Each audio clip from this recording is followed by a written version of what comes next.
Hi, buddy. Today, we're taking a delicious detour to the Arabian Peninsula with one of its most cherished dishes, Kabsa. This traditional meal is a true feast for the senses, featuring tender meat, aromatic basmati rice, and a vibrant blend of spices that creates a flavor explosion. Here's what you need.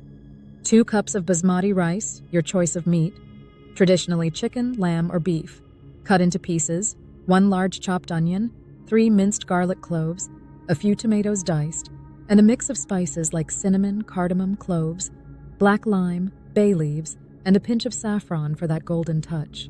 Don't forget a bit of salt and pepper to taste, plus a splash of olive oil for that extra richness. First, heat the olive oil in a large pot and sauté the onions and garlic until soft and golden. Add your meat pieces and brown them well on all sides. Toss in the tomatoes and the spice mix. Let everything simmer until the meat is almost tender and the spices have blended into a fragrant sauce. Next, stir in the basmati rice, ensuring it's well coated with the spices and juices. Pour in the appropriate amount of water or broth, bring it to a boil, then reduce the heat, cover, and let it simmer until the rice is fluffy and the meat is perfectly cooked. The result is a hearty, colorful dish that's as visually stunning as it is mouthwatering. So what do you think? Are you ready to bring the royal flavors of Kabsa into your home? Drop your thoughts, tweaks, or secret spice hacks in the comments below. Let's spice up our kitchens together.